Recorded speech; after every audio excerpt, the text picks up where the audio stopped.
یکم امی سال با شرطنامه بین حکومت جمهوری تاجیکستان و شایگری عربستان سعودی سهمیه حج شهروندان تاجیکستان 40% بالا برده شد، 2000 زیاد کرده شد این سال.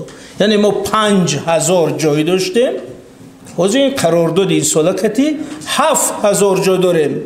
سوم اینکه قرار حکومت است که خود مراسم حج را نهادی وکالتداری دولتی تشکیل میکند. یعنی خود دولت حج را تشکیل میکند با تمام شرایطش. چهارم اینکه در همین سخنرانی دقیقاً همین جمله را میریم پرزیدنت گفتن که ما ضد سفر مردم به حج نیستیم، رسما اعلام کرد. اما چرا پس این مسئله رو برداشتیم؟ چون که وقتای اخیر حج دو مشکل دارد. یکم به مشکل بزرگ اجتماعی تبدیل شده است، دوم به مشکل بزرگ ایدئولوژی تبدیل شده است. این دو مسئله. پس وقتی میگیم چرا دولت به حج چنین نگاه کرد، چرا پرزیدنت را تنظیم کنید؟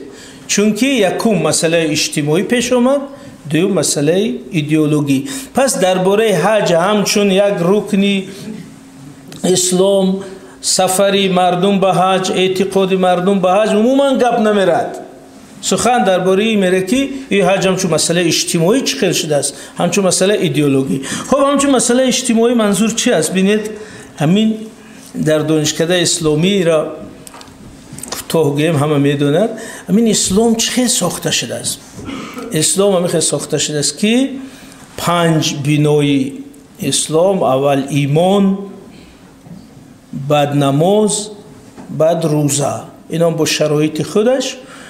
این 3 رکنش یا 3 پایش دسترسی اکثریت همین سلامتیت باشه، ایمان و نماز و روزه، این رکنهای دسترسی همگان. و 4م زکات، 5م حج. این دو تای دیگهش شرطهای اقتصادی اجتماعی دارد. ما این را معین نکردیم، یعنی اسلام معین کرده. اگر شما همچون مسلمان باید در اساس اسلام رفتار کنید. در اونجا گفته است که زکات، این همین همسایه شما شورای علما در روز اول ماه شریف رمضان اعلان کرد، گفت که زکات از 37,000 سامانی داده میشد. خب خیلی یعنی که شما اگر خوراک دارید، لباس دارید، شرطنامه دانشگاه سپرید، فرزنداتون میخواند، اتاق کاری دارد، کتاب و دفتر دارد، پدر و مادر تامین، همه شرایط زندگیتون تامین، همسایه ها تامین، شما با 37,000 سامان دیگه در بانک یا در تگ بالشتتون زیادی موند. با وی 37,000 باید 1 سال بیکار خواب رفته باشد که شما یکگان احتیاج به اون ندارید. انمو وقت باید زکات میتی از ابو هم خلاص 2.5% میتی. بینه یعنی خودی زکات رکن 4م اسلام برای مردمی کمبغل آمد دخل ندارد. وقتی که همه زندگی تامین شد با 37,000 زیادی اصل خورف و شما لازم نیست و حلال کردن در کار از طریق زکات که کمک به نیازمندان شود. خب پس امی زکات سپوریدی یعنی شما ثروتمند یادکای زکات سپوریدی با 100,000 سامانی دیگه زیادی مونده است. همه چه تامین کردی 100,000 زیادی مونده است. انمو وقت حج فرض میشد. حج چرا؟ چون که مثلا این کمیته دین اعلام کرده که 60,000 نفر 60,000 سومون پولی امی حجی امساله. کسی رفته است میدونه که او 60,000 میسپاری، با چند هزار دیگر هدیه میخری، چند هزار دیگر لباسای نو میخری، چکارو سمکه میخری، با میبی اینجا معرکه ها میکنی. در کل امی 100,000 سامان اگر باشد خوب حج کرده میشد. اکنون اگر همین نباشد، چون که شرطش همون زاد و راحیله میگه، یعنی که پولی میمون خانه، پولی راه، بلیت سمالیات، پولی قربانی، پولی استراخوفکا، پولی هدیه ها، همه همی باشه با در وقت رفتنت خانواده پدر و مادر تامیناتش خلل نیابد، بعد به شما حج فرض میشد. اگر همین شرایط نشده باشد حج فرض نمیشد. یعنی شما یک سیاحت میکنی، خرجی ممکنه چلم کودک 12 ساله نشده است، خیلی میتونه برای مشقش یگان نماز خونه، ولی نماز یه ولی نماز حساب نیست، چون که او واجد شرایطی صلات نشده است. انمی کسی که در همون سطح رشد اقتصادی نرسیده است، حج برای او فرض نیست. انا از این نظر ما میگیم این حج غیر اسلامی کرده است، چون که همین 63,000 نفر که همین سال حج عمره رفته است، همین تحلیل نشون میده که 60,000 نفرش همین شرایط ندارد. این همین قرض کرده حج رفته است، کردیت ولی بانک دکشن کردیت حج، کردیت گرفته حج رفته است. این ما در خانه شیشتیم، ایش زنگ میزنه، عممون زنگ میزنه، خالمون زنگ میزنه، کسی زنگ میزنه، یا 20,000 نمیاد که من یا حج روم، قرض، گوه فروخته حج رفته، خانه فروخته حج رفته، بچه ها در مهاجرت در شرایطی وزنین ترین کار کرده، یکون سم روان میکنه حج میریم. یعنی که یک مردم با یک تفکری گرفتار شده است که حج این همی سال، فقط همی سال 1,200,000,000 سومون مردم صرف کرده برای حج عمره. همی 63,000. یعنی 1,200,000 سومون در چقدر بیمارستان، مکتب، آبادی کرده میشد.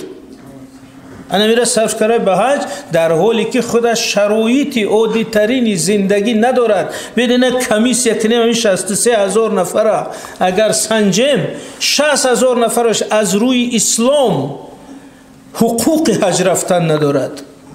ولی به شرکت های حاجی براغ هم که رکلامه که اگر حج روی همروی پیامبر در روز قیامت میخیزید. حج روی نمیدونم کفن بوی مشک بکنه چی، همخه فریب کرده مردمی بیچوره در دوم غلطونده حج روان کرده بیزنس. انا برای چی پیشوی ملت ایره تنظیم کنید؟ ما قانونی تنظیم کرده، یک بالو کرده دسترخوان مردم تنظیم کردن که زندگیش بهبود شود، باز یک سوراخ دیگه پیدا شده است. انا برای همین حج نه همچون اعتقادی جا تنظیم میشه، همچون یک مسئله اجتماعی. این همی شرایطت به شود، 100,000 زیادی داشته باشی، مرحمت بلیت گیر خیز رو، هیچ کس مانع نیست. ولی او دعوت برای که تنظیم کنید فهمونید، باید همین مولاها دو مولاهای عزیز به مردم فهمونند که محله، امام محله، امام ناحیه که برادر عزیز شرایط زندگی تو برای حج درست نیست، این حج تو ثواب ندارد، یا حج تو ممکن نیست تو. برای همین این مسئله اجتماعیش. ولی با غیر از او خرج حج با خرج حاجی طلبان و ایشانای طلب و رئیسای طلب و همکارای طلب و زیارت حاجی و خرجای زیادی که مسئله اجتماعی. ولی مسئله دوم که گفتیم حج ایدئولوژی شده است. خیلی هر حاجی که میره میبیاید الله که میبینی که لباسش دیگر، توقیچه سفید، لباس سفید. و من به دخترکای عزیز اکو من حاجی شدم، رومالکاتون بندی چی میگن دختری حاجی هم خی گشته کار نکن دیگه بیرون نبرو بود. انا مردکات بچه ها ریشاتو نمونه که چی میگن بچه حاجی، هر یا حاجی محیطش اما حاجیگی کرده است. اگر همی 63,000 نفر همی 5 کسی را هم خیلی کنن، الان که 300-400,000 نفر میشه در سال.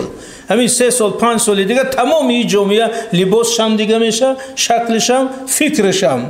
یعنی خیر رفتی حج اومدی بعد اخلاقت بهتر شوه، وجدانت بهتر شوه، پاکتر شوی، هیچ که مخالف نیست. نه که اومده هر یک حاجی با مبلغ فرهنگ و لباس و عرف و عادت عربی تبدیل شده است. انا از این نظر ما میگیم حج علاقه مسئله ایدئولوژی شده است، مسئله ارزشی شده است که به ما به جای تقوا نمی لباس ورسده است، توقیچه ورسده است و او گویا که میبینی خیلی که یک اینا افسر و پگان و لباس مخصوص داره. حاجی هم علاقه همچه طبقه اجتماعی از لباسش از رفتارش جدا شده است. بنابراین یک تحلیل امین است که امین روند به افکاری مردم، به هویت ملی ما، به ارزش‌های ملی ما علاقه تهدید داره. حاجی که شد میگه خیلی شما روی من نوروز نمیرم، من حاجی مکو، شما روی توی من نمیرم، من حاجی. همین کم کم بسیار عاقبت‌های دیگر داره. خب وقت کمتر نمیگیم. پس چی میگیم؟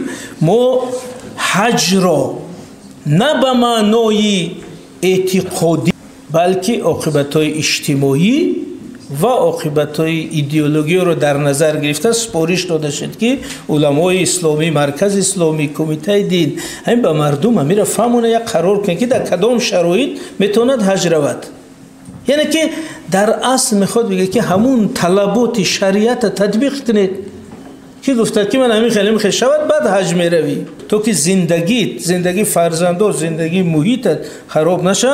و در جواب همین روند پیشوای ملت 3 پیشنهاد کردن. 3 پیشنهاد که اگر شما واقعا ثواب میخواهی که عمره روی، پول خرج کنی، 40,000 خرج کنی، 50,000 خرج کنی، 100,000 خرج کنی، ثواب گیری. اینا چند واریانت ثواب که از عمره را ثوابش بیشتر است طبق اسلام. یکم اینا صدقه جاریه.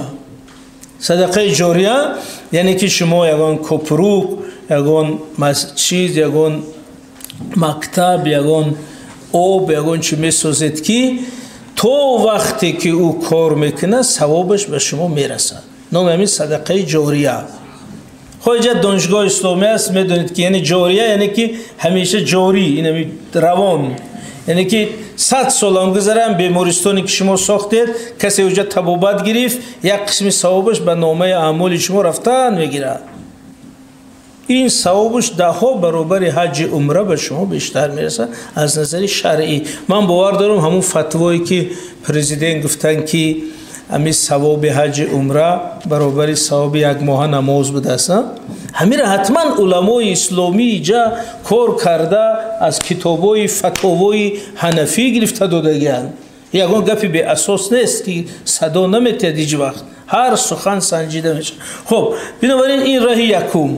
راه دوم گفتن من اینقدر بیمارستان، یتیم خانه، خانه های پیران سالون، بیماری های روحی اینا یاردم کنه ثواب بگیرید.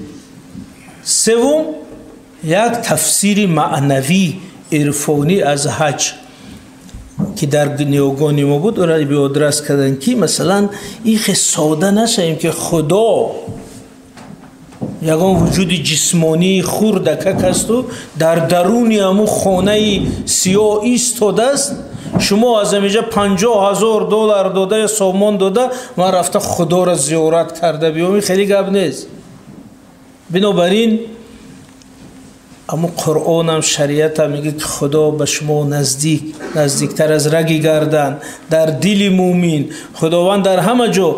کسی حتی از نظر اعتقادی یعنی علم کلام دقیق است اگر به خدا حجم یا شکل قائل شود یکی خدا همو جهاد است ایجاد نه برای امر زیارت همونجا راه، این خودش علاقه یک مسئله بسیار ایمانی است. بنابراین خدا همین جهاد هم است، ثواب همین جا هم است.